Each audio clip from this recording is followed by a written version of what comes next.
midway breakdown. Cutting through the spin. Exposing the truth. Liberty Ledger. Sugar, you've been selling water while drinking wine for so long, you've forgotten what the truth even tastes like. Senator John Kennedy's words lingered in the committee room like the thick smoke of a distant fire. Alexandria Ocasio-Cortez, who just moments before was lecturing the 71-year-old from Louisiana about being a relic who should move aside for those who grasp the future, sat paralyzed in her high-end chair as her composure began to break. The Senate Committee on Government Ethics and Oversight was supposed to be reviewing the impact of social media on democracy. Instead, it became the setting for the most brutal political takedown in modern American history. At exactly 2:47 p.m., on a muggy Tuesday, Representative Ocasio-Cortez stepped into the room wearing her trademark red lips and a designer suit that cost more than many Americans earn in months. She had no clue she was walking straight into her own political demise. Across the table sat Senator John Kennedy, adjusting his spectacles with the steady focus of a man who spent decades being underestimated by Ivy League elites. His easy grin and disheveled look hid a mind that was sharper than any surgical blade. "Senator Kennedy," AOC began, her voice dripping with youthful arrogance, "maybe it's time for old-timers like you to move on for people who actually understand the future. Your outdated Louisiana perspective has no place in today's America." A heavy silence filled the room. Every camera was rolling. Social media was already exploding with headlines about AOC supposedly destroying Kennedy. Kennedy's grin didn't budge an inch. He simply reached for a stack of colorful folders laid out before him like shells for a shotgun. When he spoke, his Louisiana accent was thick as molasses and just as smooth. "Well, bless your heart, Congresswoman. In Louisiana, we have a saying, the loudest cricket is usually the first one to get caught." What happened in the moments that followed would wreck more than just a reputation. It would tear down an entire persona. John Kennedy wasn't there to play games. He was there to expose the reality. And that reality, delivered with a Southern twang and the patience of a grandfather, would hit harder than any shouted insult. The young New Yorker was about to find out what happens when you mock a Rhodes Scholar who chooses to talk like a country lawyer. She was discovering that sometimes the slowest voice hides the quickest wit, and that in politics, much like hunting gators, the calmest person always wins. By the time the session wrapped up, Champagne Socialist would be trending across the globe. AOC would be left reeling on live television while Kennedy delivered a line that would resonate through American politics for years. But before that, he had to open those folders. And goodness, the contents of those files were about to flip the script entirely. Senator Kennedy leaned back with the unhurried ease of a man who had spent 71 years preparing for this very second. His fingers tapped slowly on a bright red folder, a choice that would prove to be quite a bit of poetic justice. "Representative Ocasio-Cortez," he began, his voice flowing with that rhythmic Acadiana charm. "Before we dive into my fossilized ideas, maybe we could talk about something more current, like that stunning dress you wore to the Met Gala." AOC's eyes lit up with a flash of triumph. She figured this was just another elderly Republican trying to shame her for attending a high society event.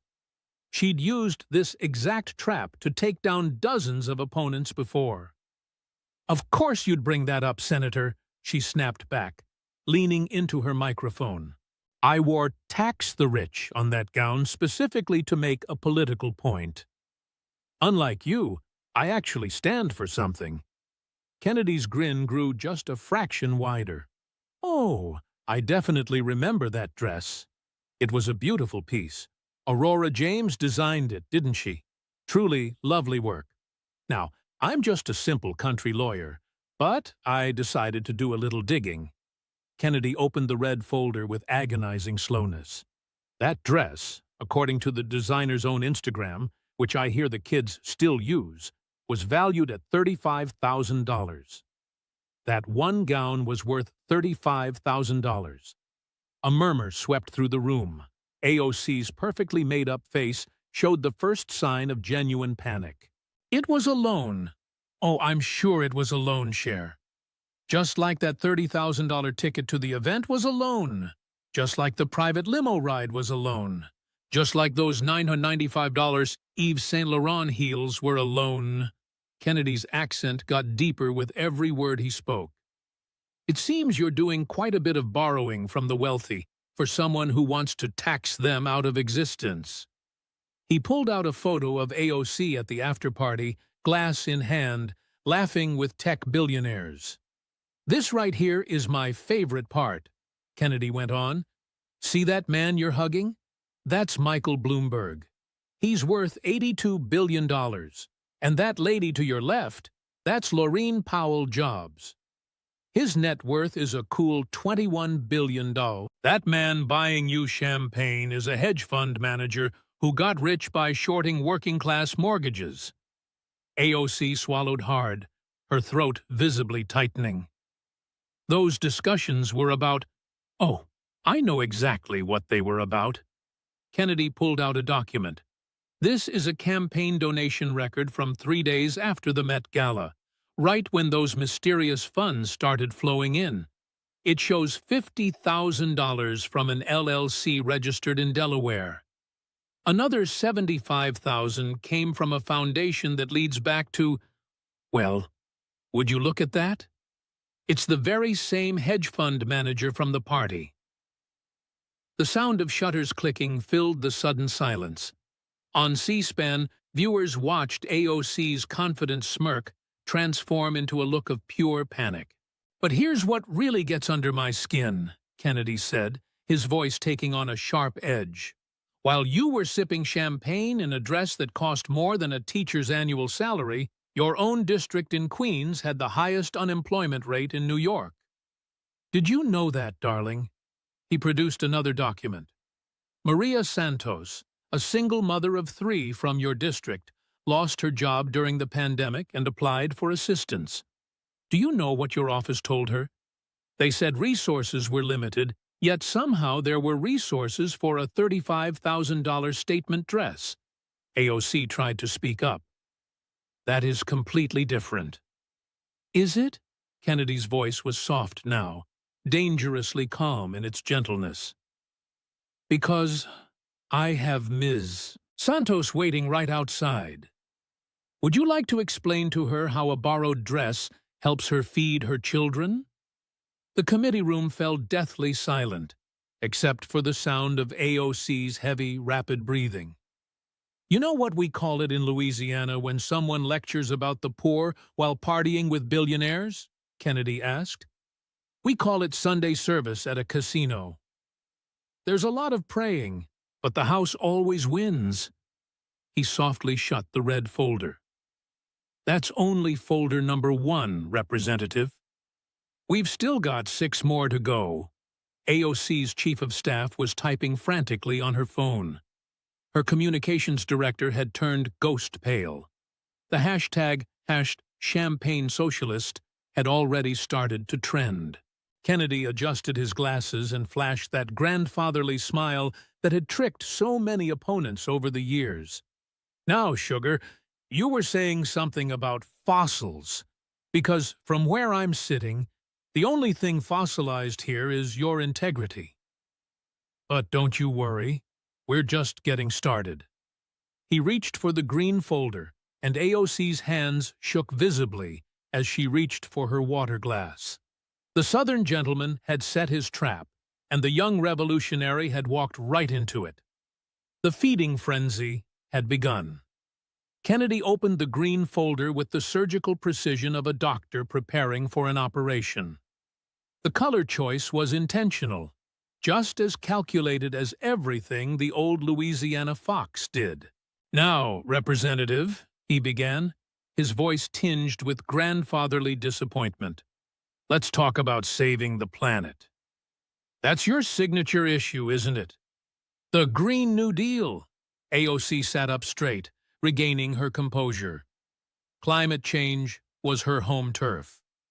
Yes, and unlike your generation, Senator, we actually care about carbon footprints.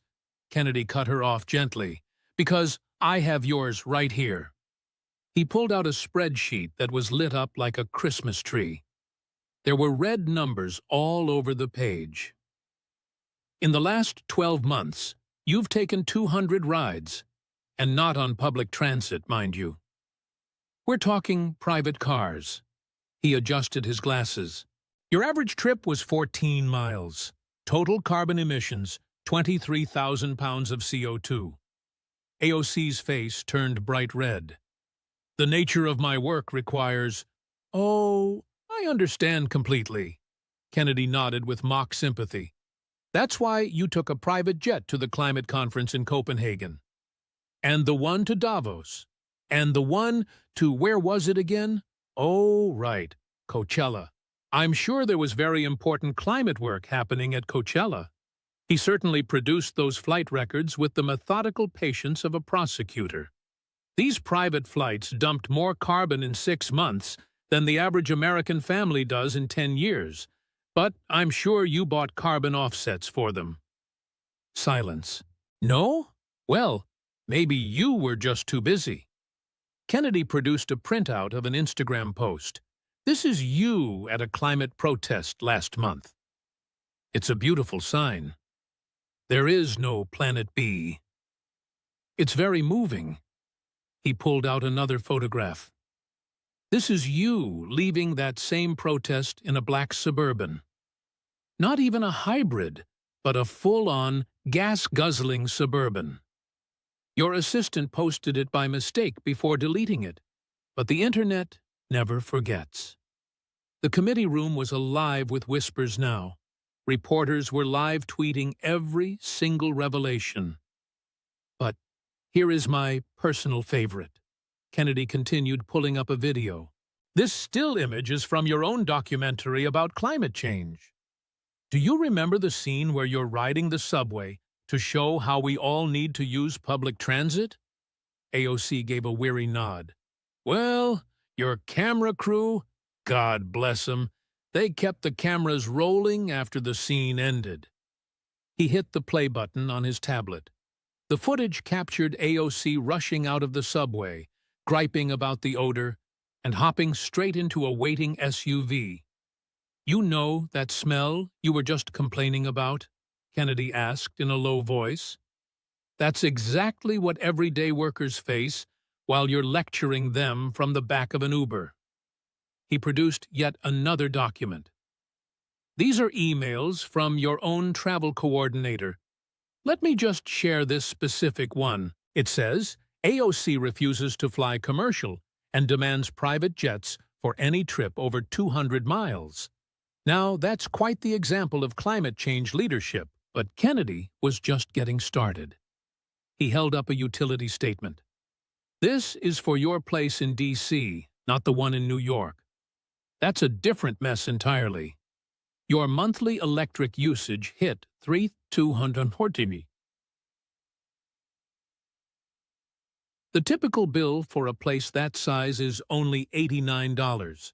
You say that's private, but not when you're telling Americans to swap light bulbs for candles. It just isn't. Kennedy's tone turned cold. You have a heated pool on your roof, Ms. Ocasio-Cortez. In the middle of December, while you were telling families to lower their heat, he revealed a photo that left the room stunned. This comes right from the security cameras at Whole Foods, a $1,700 grocery tab. Wagyu beef and water imported all the way from Fiji. Fruit flown in from New Zealand completely out of season. That's a massive carbon footprint for someone tweeting about sustainable living. AOC's hands began to tremble. This is a violation of my privacy. Privacy? Kennedy let out a laugh as dry as a Louisiana August. You traded that away the moment you went on Instagram Live from your kitchen, telling people they should go vegan while your freezer was packed with meat. He presented a financial disclosure form. Let's take a look at your portfolio. You're holding over $170,000 in oil and gas stocks. Exxon, Chevron, BP, the entire Destroy the Planet collection. Those were automatic. Automatic, just like your knee-jerk opposition to clean nuclear energy or your push to kill pipelines that forced oil onto trucks, actually raising emissions. Kennedy leaned in closer. Do you realize your carbon footprint is 47 times higher than the average American's? You pump out more carbon in a single month than a fishing family in Louisiana does in 5 years. He drew one last item from the green folder, a petition. This is signed by 200 environmentalists right from your own district. They're demanding you stop using their cause for publicity while living like royalty. The final blow was about to land. Kennedy's voice sank to a near whisper. Do you know what the most tragic part of this is? There are young people out there genuinely trying to protect the earth. They're riding the bus, growing their own food, and making actual sacrifices.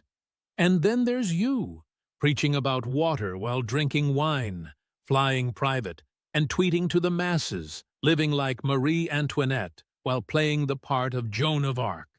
He snapped the green folder shut.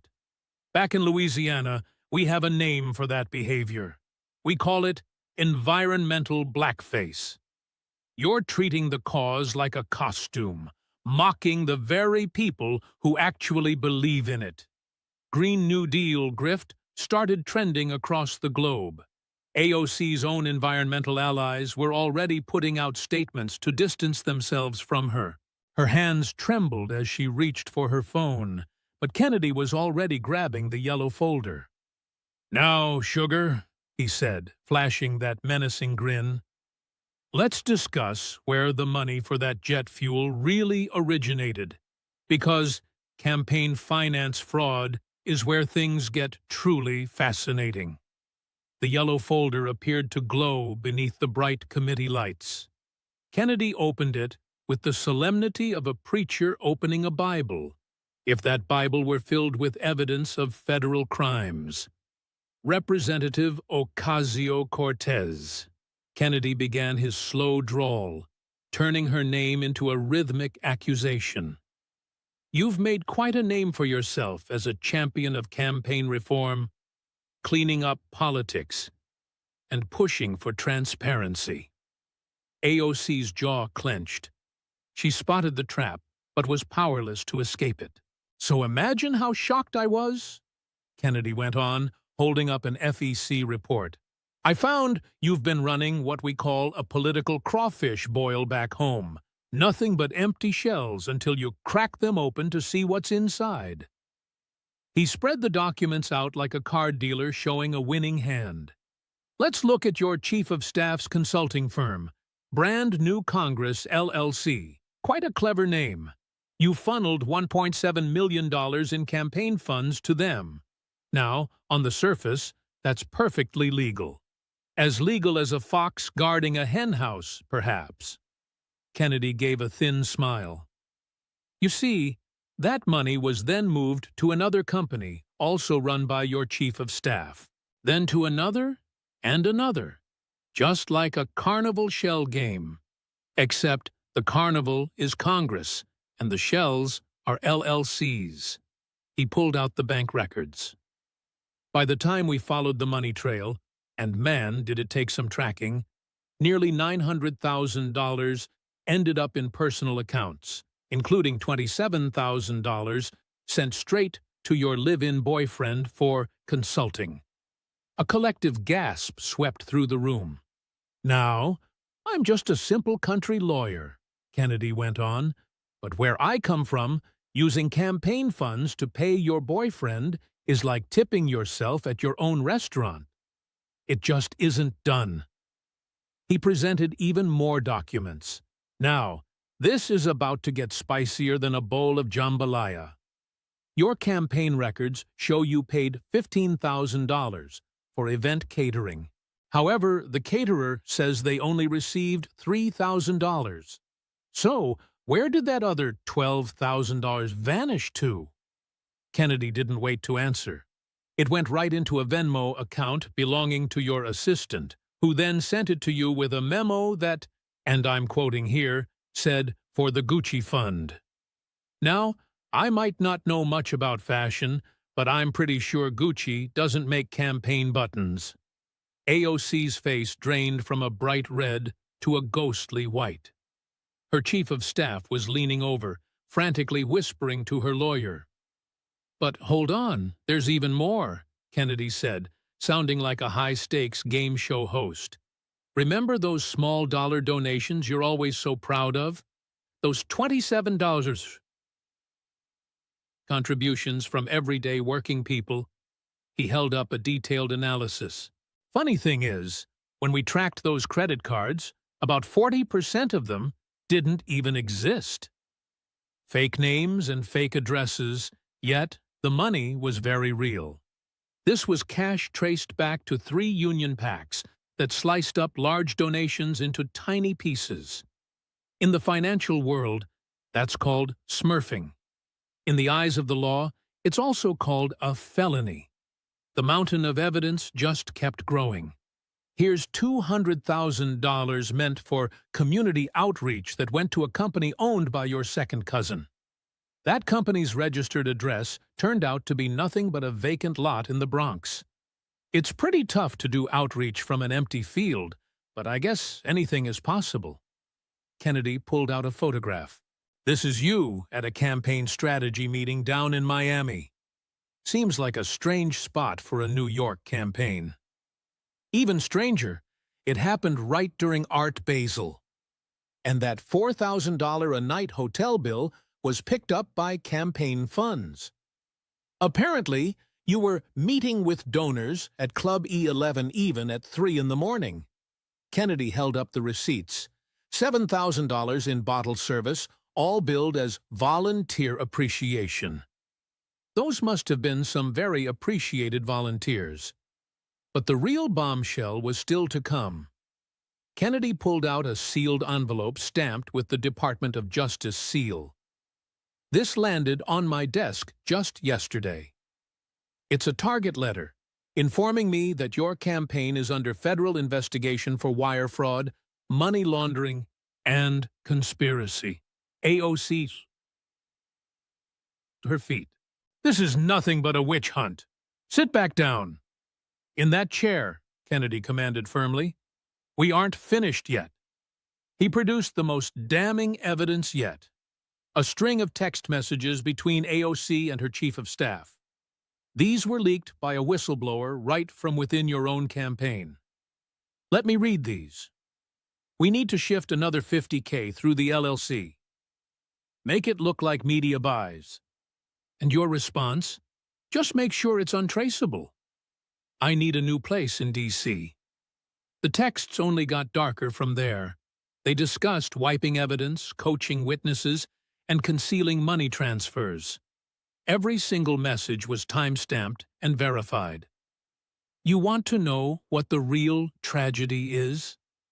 Kennedy's voice dropped to a somber, almost sad tone. "You campaigned as a champion for the working class, the bartender who was going to take down Washington. But instead, you've been robbing the very people who put their faith in you. You took $5 donations from minimum wage workers to bankroll your champagne lifestyle." He pulled out one final paper. "This is from Margot Williams, a retiree living in your district. She sent in $500 from her Social Security checks because she truly believed in you. That money ended up paying for your boyfriend's PlayStation and your luxury trip to Miami. How do you think Ms. Williams feels about that?" The committee room descended into total chaos. The hashtag OC Finance Fraud was already trending worldwide. Several Democratic members of the committee were visibly pulling their chairs away from her. Kennedy snapped the yellow folder shut. Down in Louisiana, we say a politician is like a catfish, bottom-feeding and covered in mud. But at least a catfish is honest about what it is. AOC was struggling to breathe now. Her perfect makeup was starting to streak down her face. The socialist icon was falling apart under the harsh light of the truth. 3 folders down, Kennedy whispered, reaching for a blue one. 4 more to go. And darlin', we're just getting to the juicy parts. The blue folder hit the desk with a heavy thud that seemed to vibrate through AOC's very soul. Kennedy's calloused hands opened it slowly, revealing photos that would forever haunt her career. Now then, Kennedy began, his voice taking on the tone of a disappointed grandfather. Let's talk about your abuela, your grandmother down in Puerto Rico. You remember her, don't you? AOC's expression turned to stone. This was personal ground, and family was supposed to be off limits. Oh, don't give me that look like I just kicked your dog, Kennedy pressed on. You're the one who made her out a household name. You plastered her all over Twitter, Instagram, and Facebook, turning her into a poster child for Puerto Rican suffering. He pulled out a stack of printed tweets, reading them aloud in his slow southern drawl. My grandmother's house is still damaged from Hurricane Maria. Trump just abandoned Puerto Rico. That one tweet racked up over 2.8 million likes. It made you look like a hero. Kennedy then held up a set of photographs. This right here is your grandmother's home. The roof is wrecked. There are water stains everywhere, and it's covered in mold. It is truly heartbreaking stuff. No human being should have to live like that. AOC shifted in her seat, clearly uncomfortable. She could tell something bad was coming next. So, when Matt Walsh, who isn't my favorite guy, but even a broken clock is right twice a day, raised $14,000 to fix your abuela's house, do you know what you did? Absolute silence. You turned the money down, sent it right back, and said you didn't want any charity. Kennedy's voice grew stern. Your own grandmother is living under a damaged roof, yet you rejected $100,000 because accepting it would have ruined your narrative. He produced the bank statements. But here is the most interesting part. Your campaign actually raised $2.7 million for Puerto Rico relief right after you posted about your grandmother. Do you want to know how much of that money actually made it to Puerto Rico? The silence in the room was painful. 0. Not a single peso. Not even a penny. Kennedy laid out the financial records on the table. That money was swallowed up by administrative costs, consulting fees, and awareness campaigns. And do you know what those awareness campaigns really are? That's just you flying first class to Puerto Rico for a few photo ops. The committee room went dead quiet. Even the Democrats in the room looked visibly uneasy. But it gets even worse. Kennedy kept going, pulling out a video tablet. This footage comes from Univision in Puerto Rico. They went out and interviewed your grandmother. He hit the play button. An elderly woman appeared on the screen speaking Spanish with English subtitles. I don't understand why Alexandria is using my problems for her politics. I told her specifically not to put my house on the internet. She never visits me unless she's bringing cameras along. AOC buried her face in her hands. The reporter then asks her about all the fundraising. Kennedy narrated, your grandmother says, and I quote, what money? I haven't seen a single dime of it. My roof is still leaking. He pulled out another stack of documents. Do you remember when Trump offered $13 billion in aid to Puerto Rico, and you led the charge to reject it? You claimed it came with too many strings attached. Well, those strings were just accountability measures to stop people from stealing it. You know, the kind of corruption where relief money vanishes into consulting fees. Kennedy held up a letter. This is from the mayor of Aguadilla, the town where your grandmother lives, He writes, AOC exploited our suffering for her own political gain while blocking the aid we actually needed. He says, you aren't welcome there anymore. But the most crushing piece of evidence was still to come. Kennedy pulled out a legal contract. This is a deal between your campaign and a media company to film a documentary about the suffering in Puerto Rico. Your fee as the executive producer was $275,000. Fixing your grandmother's roof would have cost about $30,000. You claimed that documentary was just to raise awareness. Awareness? Kennedy's voice snapped like a whip. Look, everyone is already aware that hurricanes are a disaster. What those people needed were hammers and nails, not more of your Instagram posts. He pulled out a photo that made several people in the room gasp. This is a picture of you at the Four Seasons in San Juan during your relief trip. That's a luxury suite that cost $200 a night. You posted photos of yourself helping during the day, then spent your nights at a resort that costs more than most Puerto Ricans earn in a month. Kennedy leaned forward over the desk.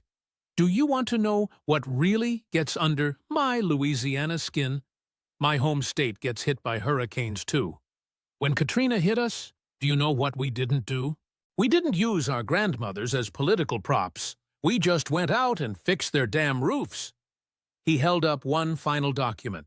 This is a petition signed by 500 Puerto Rican families asking you to stop using their tragedy to further your career.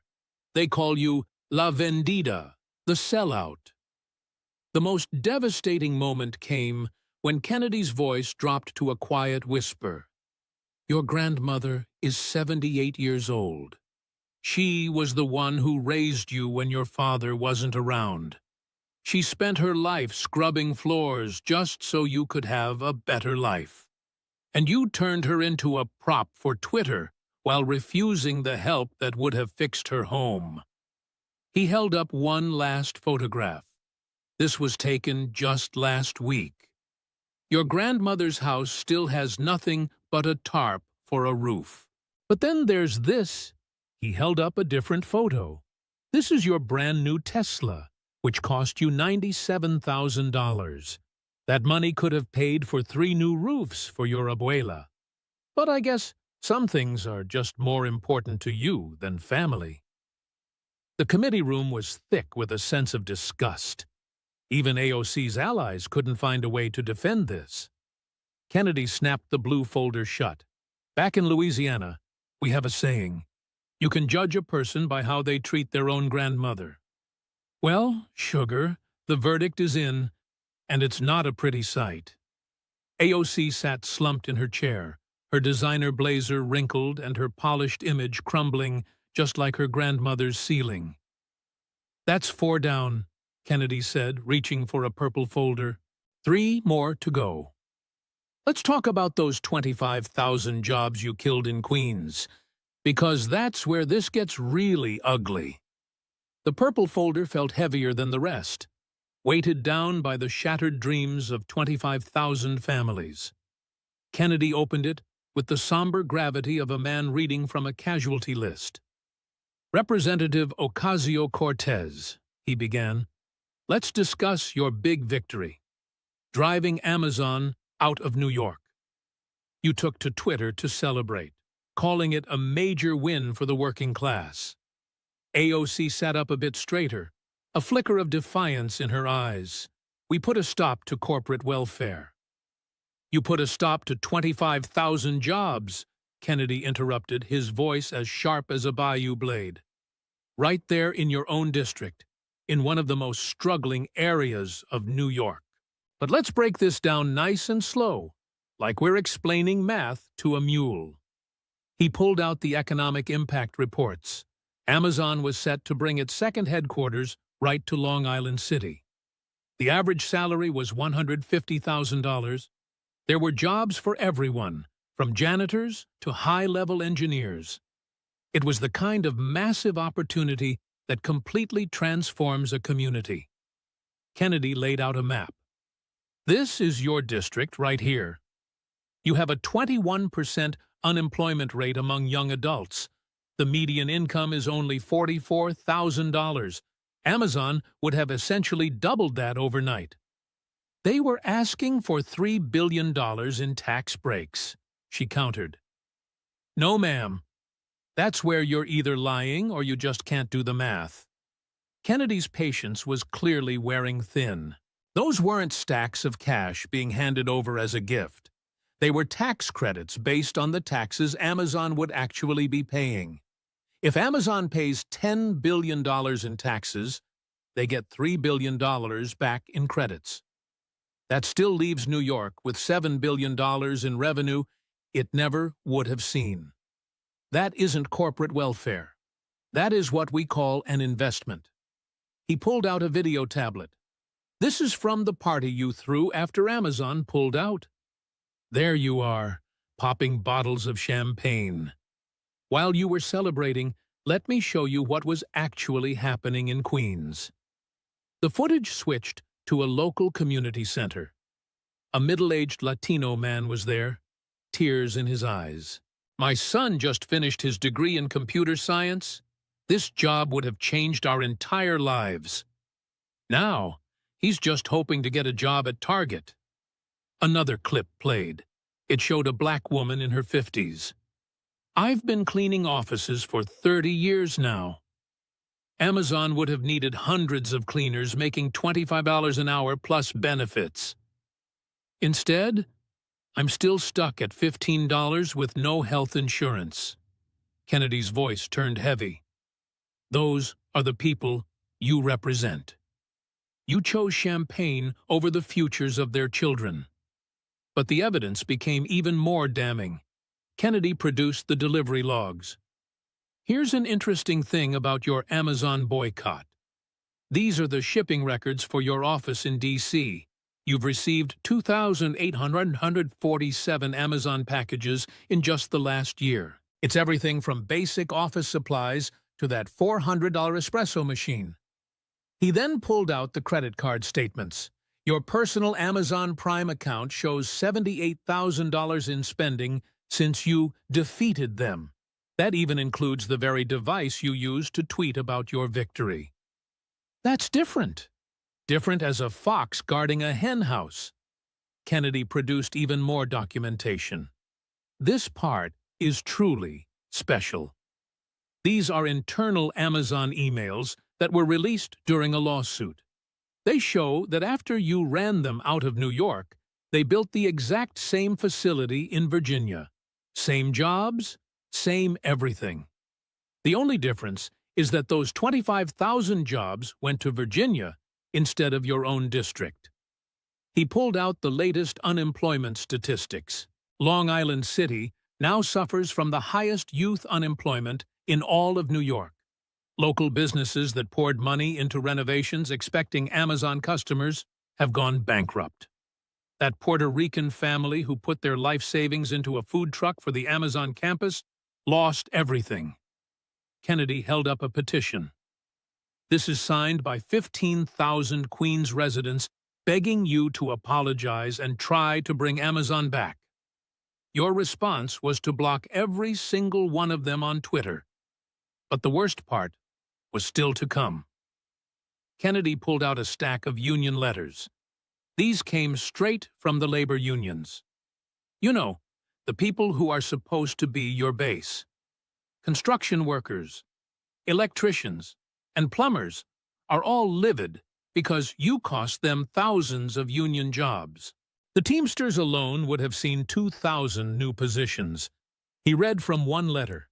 AOC claims to support workers, but she killed the best opportunity we've seen in decades. She doesn't represent us. She only represents herself. Kennedy then pulled out a photograph that made the entire room go silent. This is Carlos Mendez, a single father and one of your constituents. He was set to be a security supervisor at Amazon, which would have tripled his income. After you tanked the deal, he couldn't afford his daughter's asthma medication. She is sitting in a hospital bed right now. AOC's face turned a pale, sickly gray. But here's the real kicker, Kennedy continued. While you were busy killing jobs for the working class, where do you think Jeff Bezos built his next facility? Arlington, Virginia. You know who represents Arlington, Democrats who actually have a clue about economics. He pulled out one final, devastating piece of evidence. This is an internal memo from your own staff, leaked by someone with a conscience. You wrote, "We need to kill this Amazon deal." It makes us look bad if capitalism actually starts helping the workers. It's better they stay poor and keep voting for us than get rich and stop needing us. The entire committee room exploded. That single memo was nothing short of political suicide. Kennedy's voice dripped with pure disgust. You intentionally trapped people in poverty. You stripped them of opportunities just to keep your story alive. Down in Louisiana, we've got a specific word for that kind of behavior. We call it evil. He snapped the purple folder shut.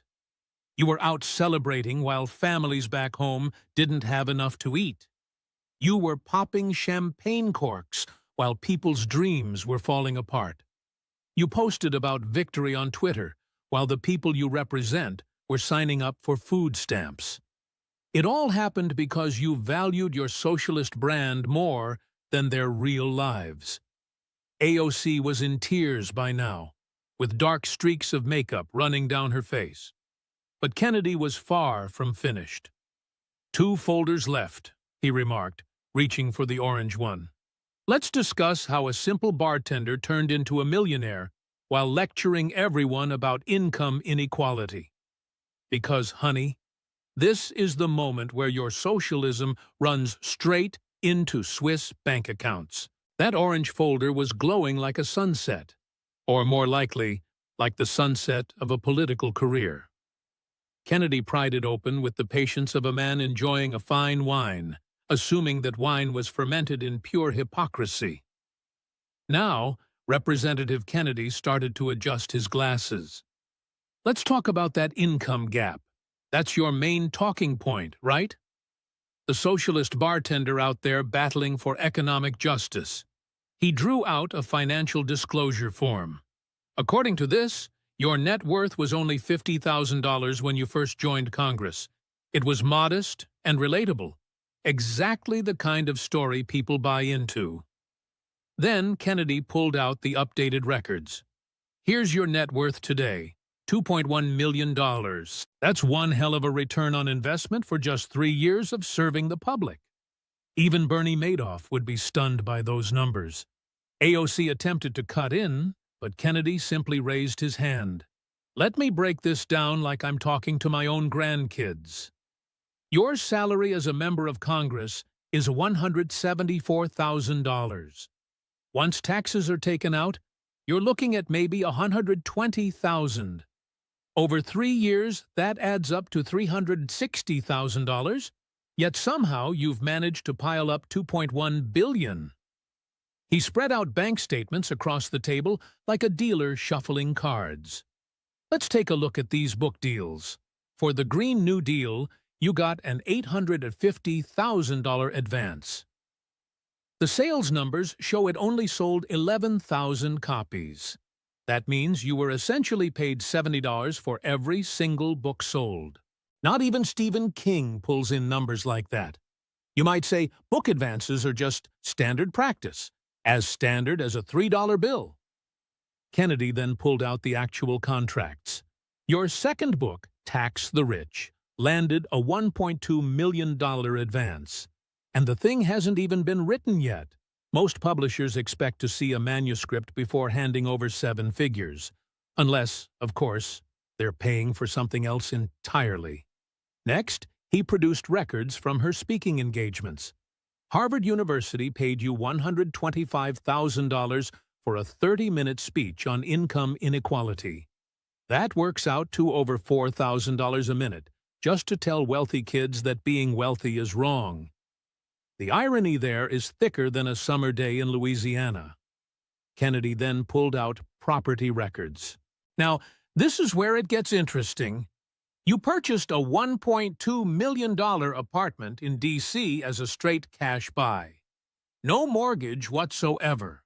Where on earth does a bartender find $1.2 million in cold, hard cash?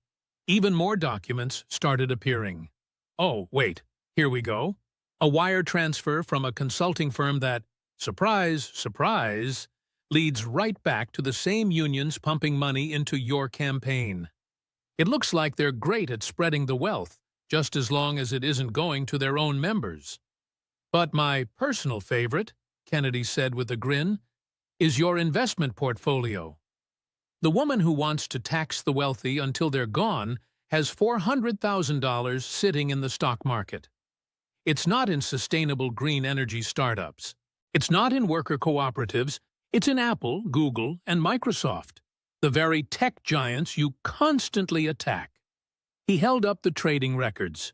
You purchased $50 million worth of Amazon stock, the exact same Amazon you drove out of Queens. You bought it right after they made the announcement they were moving to Virginia. Back where I'm from, we call that insider trading. AOC's lawyer was now whispering frantically into her ear. Let's take a look at your lifestyle. Kennedy kept going, pulling out credit card statements and Whole Foods bills that averaged $2,000 every single month. That's more than most of the people you represent even earn. Your restaurant bills total $800,000 a month. That is an awful lot of avocado toast. He then produced the receipts. Bergdorf Goodman, Saks, and Neiman Marcus. You've spent a total of $147,000 on designer clothes in just the last year. That is 3 times the average income of someone in your district. But I'm sure those Balenciaga shoes really help you relate to the common worker.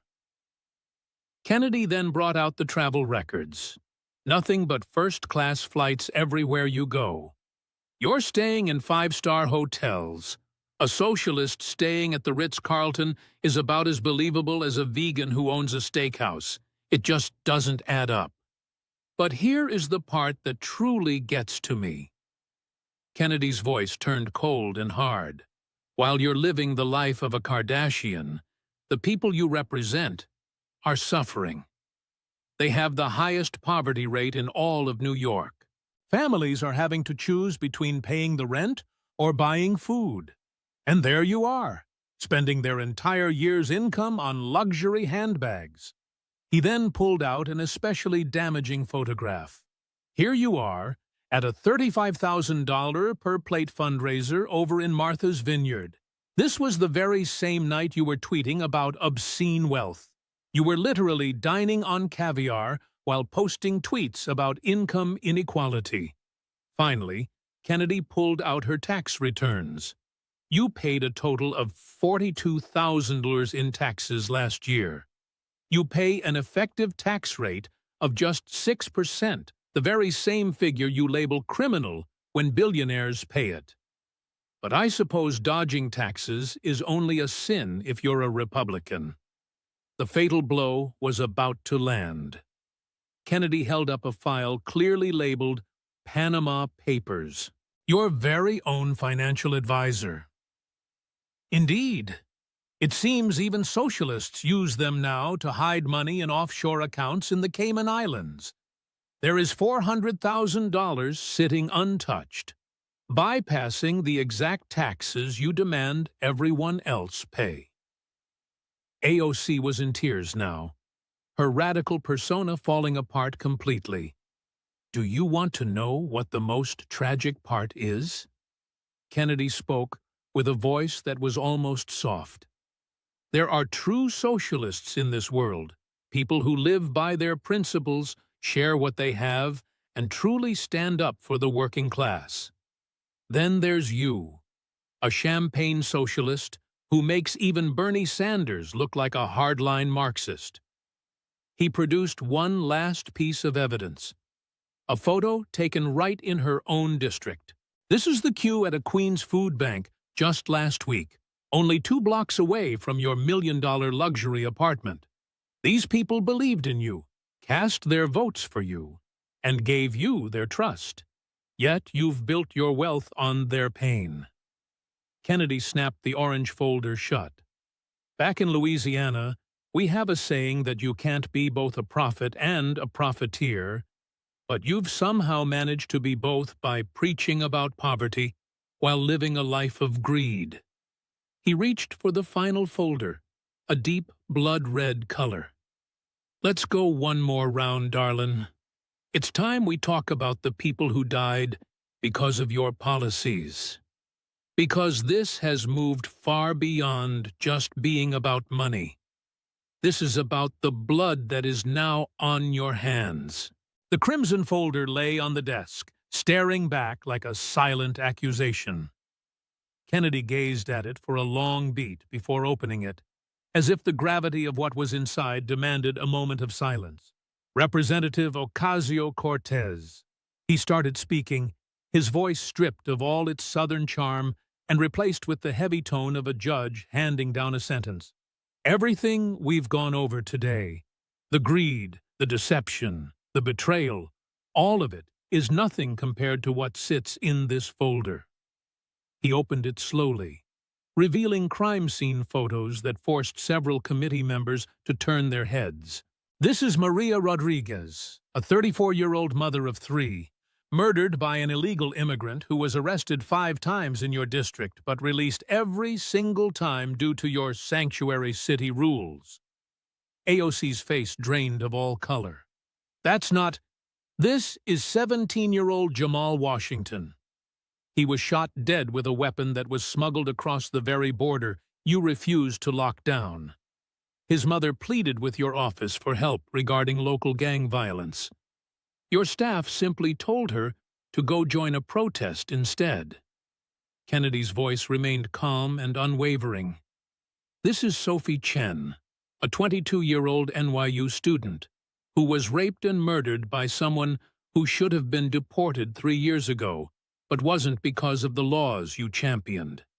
Every single photograph felt like a physical blow. Every name added a crushing weight to AOC's shoulders. But it's not just about the crime, Kennedy pressed on. This is David Martinez, 28, who lost his life to a fentanyl overdose. The drugs that killed him flowed through the open border you so openly celebrate. He left a pregnant wife and a 2-year-old son behind. He produced a heavy stack of documents. I am holding 847 names right here. These are people from your own district who died because of the policies you promoted. Every one of them had a family. Every one of them had dreams. And every single one is dead because you put your politics before their lives. Kennedy then brought out medical records. These come directly from Elmhurst Hospital in your district. They ran out of hospital beds during the pandemic. You remember that, don't you? What you might not realize is they were also treating hundreds of sick illegal immigrants, taking up beds from tax-paying citizens who were left to die in the hallways. He highlighted one especially tragic case. Rosa Gonzalez, 67, a legal immigrant from Ecuador who spent her entire life working as a nurse's aide. She couldn't get a bed because they were all occupied by the people you invited here illegally. She ended up dying in the parking lot. Her final words were asking why the citizens weren't being put first. AOC was struggling to breathe now, but Kennedy offered no reprieve. Let's discuss your defund the police movement, he continued. Crime in your district has skyrocketed by 400%. This is Officer Michael O'Brien, a father of 4. He was shot responding to a domestic call without any backup because you helped slash the police budget. His widow is asking if you'll be the one to tell his children why their father isn't coming home. Kennedy then produced statistics on suicide. Teenage suicides in your district have actually tripled. While parents were pleading for mental health resources, you were preoccupied with your photo shoots. This is 14-year-old Emma Thompson, a straight-A student, who took her own life after writing that the hopeless, futureless world you described wasn't worth living in. The room fell silent, with the only sound being AOC's heavy, struggling breath. But here is the absolute worst part, Kennedy said, producing one final document. This is a recording from a staff meeting you held last month. Someone with a shred of conscience caught it on tape. He hit play on the audio. AOC's voice came through, sharp and chilling. I couldn't care less about the crime statistics. Dead children make for far better campaign ads than safe streets do. We need victims if we're going to sell this revolution. The entire room exploded. Even her fellow Democrats were on their feet, shouting and demanding that AOC resign immediately. Senator Kennedy rose from his seat slowly, his 71-year-old frame practically radiating pure disgust.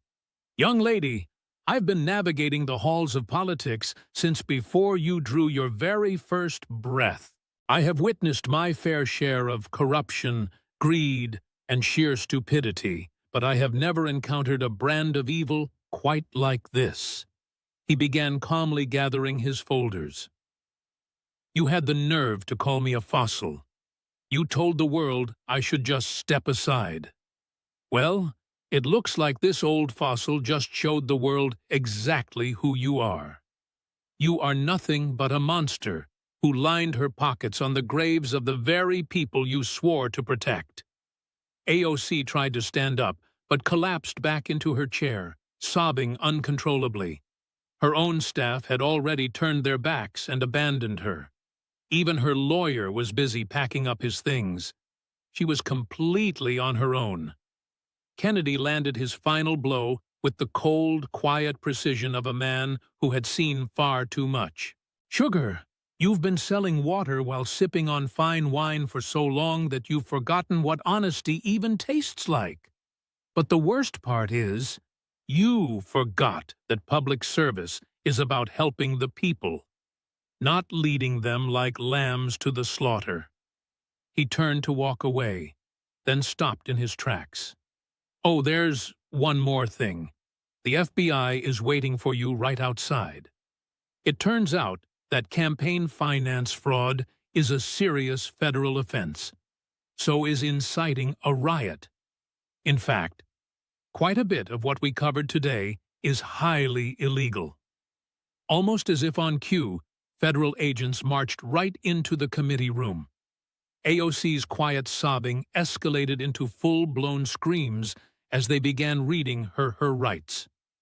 Kennedy walked out with a slow, deliberate pace. Reporters swarmed him in the hallway, but he simply waved them off. No comment at this time. I believe the evidence speaks for itself. As he walked past the viewing gallery, a young woman reached out and grabbed his hand. Tears were streaming down her face.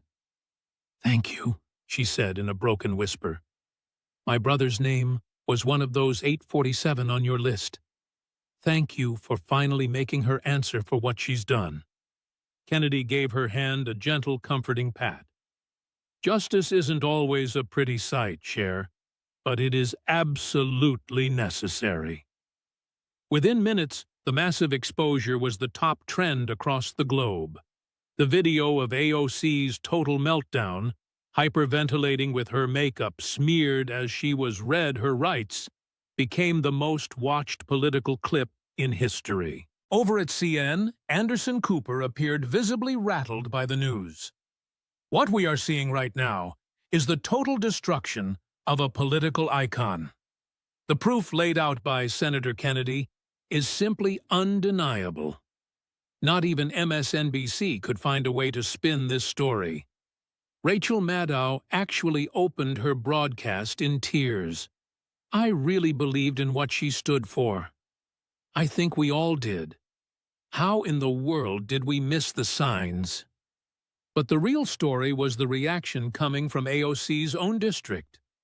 People in Queens flooded the streets, not to protest her arrest, but to throw a celebration. Maria Santos, a single mom who couldn't get a moment of help while AOC was flaunting designer gowns, stood in front of the courthouse with hundreds of others. She played us for fools, making us think she was one of us while she profited off our suffering. The entire Democratic Party shifted into full-blown crisis mode. Chuck Schumer called for an immediate emergency press conference. Representative Ocasio-Cortez will be kicked out of the Democratic caucus effective immediately. Her behavior is the polar opposite of everything this party represents. The rest of the squad quickly went into hiding. Ilhan Omar, Rashida Tlaib, and the others put out statements trying to distance themselves, but it was already too late. The investigations began to spread like wildfire. People wondered, if AOC was this deep in the mud, what were the others up to? It was the young progressives who felt the sting of betrayal the most. One 22-year-old activist from Brooklyn broke down in tears on TikTok. She was supposed to be the one who was different. She was supposed to be our champion. Instead, she was just another con artist who used us as a ladder to get ahead. The environmental movement cut ties with her literally overnight. Greta Thunberg sent out a simple tweet. She hijacked our cause and sold it for a Gucci bag. Unforgivable. Back in Louisiana, Senator Kennedy was back at his modest office in Baton Rouge. There were no victory laps or smug comments. When the local press tracked him down, he was just going through his constituent mail like any other day. "Senator, how does it feel to be the man who took down AOC?" Kennedy looked up with a touch of sadness in his eyes. "Son, I didn't destroy a soul. The truth is, what did the heavy lifting? I was just the one holding the mirror. Are you going to run for president? Your national approval rating is sitting at 84%. Kennedy just gave a little laugh. "I'm 71 years old, for heaven's sake. My only priority is serving the people of Louisiana. Besides, my wife would have my head if I tried to move to D.C. full-time." But all across the country, the atmosphere had finally changed. Pulling back the curtain on AOC's corruption had broken the spell. People started keeping a closer eye on their representatives, asking the tough questions and demanding real accountability. From neighborhood barbershops and beauty salons to local churches and community centers. The talk on the street was exactly the same. If she managed to lie to us that well, who else is playing us? 3 weeks later, AOC was hit with 47 formal federal charges, including everything from wire fraud to money laundering and conspiracy. Her trial was scheduled for the following spring. Legal analysts were predicting a sentence of 25 years to life behind bars. Her high-priced legal team tried to hammer out a plea deal, but prosecutors had 200 hours of airtight evidence thanks to Kennedy's careful work. She had nowhere left to hide. Her D.C. apartment was confiscated by the state. The designer wardrobe went to auction, and every book deal was scrapped. The woman who walked into Congress with just $15,000 was set to leave with nothing but a prisoner ID number. But the real legacy lived on through those 847 names Kennedy called out. Their families finally received the recognition they deserved. Those deaths were never just numbers on a spreadsheet. They were avoidable tragedies fueled by nothing but raw political ambition. A memorial foundation was launched using the assets seized from AOC's corrupt schemes. It focused on providing mental health care, rehab, and victim support to the very neighborhoods she had abandoned. Locked in a cell while awaiting trial, AOC granted a single interview. Looking haggard in a plain orange jumpsuit without her designer labels, she was asked what the experience had taught her. "I just lost my way," she whispered. "I started believing my own lies. I truly believed I was superior to the citizens I was supposed to help. Do you have any message for Senator Kennedy?" There was a long silence. He stepped up and did what I should have. He told the truth. Back home in Louisiana, Kennedy was relaxing on his porch with a glass of sweet tea. His wife wondered if he had any second thoughts about how the hearing went. "None, darlin'," he answered gently. "Sometimes you have to tidy up the house, even when it's a mess, especially when it's at its worst." Just as the sun dipped below the bayou, Kennedy's phone started buzzing. It was President Trump. "That was one hell of a job, John. We could use a lot more folks like you up here in D.C. "I appreciate that, Mr. President. But honestly, I think Washington needs a lot fewer people, not more. Maybe that's the real lesson in all of this." He ended the call and went back to his drink. By tomorrow, he'd be right back at his desk for his people, reading their mail and tackling their problems. Because the work of actual democracy never really stops. At the food bank in Queens that AOC once neglected, a new memorial sign was raised for the 847, promising to never forget and never let it happen again. All across a scarred but recovering country, people started remembering that government is meant to be of the people and by the people. It is for the people, not for Instagram, not for book tours, and certainly not for champagne socialists in high-end outfits, but for the people. The man from Louisiana had given them that wake-up call, and they weren't going to let it slide again. Real truth doesn't require a social media filter. It doesn't need a marketing strategy. It doesn't rely on likes, shares, or going viral. It simply requires a person with the courage to say it out loud.